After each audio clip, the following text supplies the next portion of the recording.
നമസ്കാരം. ഇന്ന് അഗ്നിപർവ്വതം എന്ന പ്രകൃതി ദുരന്തത്തെപ്പറ്റിയാണ് നിങ്ങളുമായി പങ്കുവെക്കുന്നത്.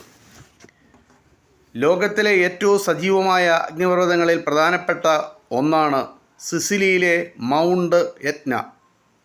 100ഓളം സ്ഫോടനങ്ങളിലൂടെ 50,000-ലധികം പേരെ കൊന്നൊടുക്കുകയും ഭീകരമായ നാശനഷ്ടങ്ങൾ വരുത്തിവെക്കുകയും ചെയ്ത മൗണ്ട് എറ്റ്ന ഇന്നും നാട്ടുകാർക്ക് ഒരു പേടി സ്വപ്നമാണ്. 1200 ചതുരശ്ര കിലോമീറ്റർ പ്രദേശത്ത് വ്യാപിച്ചു കിടക്കുന്ന എറ്റ്ന പർവ്വതത്തിന് 10,000 അടിയിലേറെ ഉയരമുണ്ട്. ഓരോ സ്ഫോടനവും എറ്റ്നയുടെ ഉയരം കുറയ്ക്കുന്നു. ചൂടുകാലത്തൊഴികെ മറ്റെല്ലാ സമയത്തും മഞ്ഞുകൊണ്ട് മൂടിയ പർവ്വതമാണ് എറ്റ്ന. പല കാലങ്ങളിലായി ലാവ ഒഴുകി ഫലപുഷ്ടമായ പർവ്വതത്തിൻ്റെ താഴ്വാരത്ത് ജനങ്ങൾ തിങ്ങിപ്പാർക്കുന്നുണ്ട്. 18-ാം നൂറ്റാണ്ടിൽ 16 പ്രാവശ്യം, 19-ാം നൂറ്റാണ്ടിൽ 19 തവണയും 20-ാം നൂറ്റാണ്ടിൽ 9 തവണയും എറ്റ്ന അഗ്നിപർവ്വതം പൊട്ടിത്തെറിച്ചു. 1923, 1947, 1950 വർഷങ്ങളിൽ എറ്റ്നയിൽ സ്ഫോടനങ്ങൾ നടന്നു. 1950-ലെ സ്ഫോടനത്തിൽ റെനാസോ എന്നൊരു ഗ്രാമം മുഴുവനായി നശിച്ചുപോയി. തുടർന്ന് 1981, 1986, 1992, 1994, 2000 വർഷങ്ങളിലും എറ്റ്ന തീതുപ്പി. 2001 ഏറ്റവും ഒടുവിൽ എറ്റ്ന പൊട്ടിത്തെറിച്ചത്.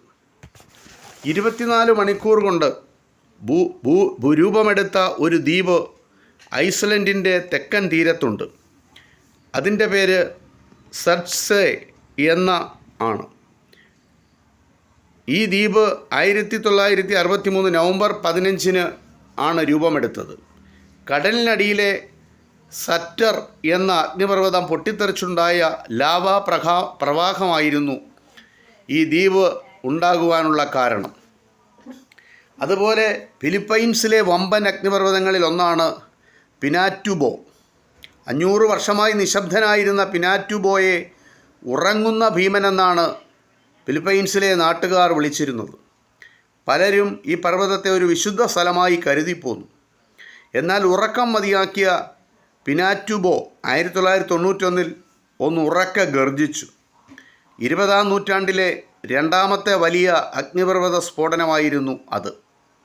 9 മണിക്കൂർ നീണ്ട സ്ഫോടനത്തിൽ 15 മുതൽ 20 വരെ മില്യൺ ടൺ സൾഫർ ഡയോക്സൈഡ് ഈ പർവ്വതം അന്തരീക്ഷത്തിലേക്ക് തള്ളി. ഉയർന്നു പൊങ്ങിയ പുകപടലം 34 കിലോമീറ്റർ ഉയരത്തിലും 400 കിലോമീറ്റർ വിസ്തൃതിയിലും വ്യാപിച്ചതോടെ പർവ്വതത്തിനു ചുറ്റുമുള്ള പ്രദേശം മുഴുവൻ ഇരുട്ടിലായി. 15 മാസത്തോളം അന്തരീക്ഷ താപനില ചെറുതായി താഴുന്നു. അത് ഈ അഗ്നിപർവ്വതം പൊട്ടിത്തെറിച്ചതാണ് ഇതിന് കാരണം. ഒട്ടേറെ നദികളുടെ ഗതി മാറി ഒഴുകുന്നതിനും ആയിരക്കണക്കിന് ഏക്കർ കൃഷിനാശത്തിനും കാരണമായ അഗ്നിപർവ്വത സ്ഫോടനമായിരുന്നു ഫിലിപ്പൈൻസിലെ പിനാറ്റുബോ എന്ന അഗ്നിപർവ്വതത്തിൽ ഉണ്ടായത്. ഇത് 2 പ്രധാന അഗ്നിപർവ്വതങ്ങളെപ്പറ്റിയുള്ള ചെറിയൊരു വിവരമാണ്. ഇത് ഇത്രമാത്രം. നന്ദി, നമസ്കാരം.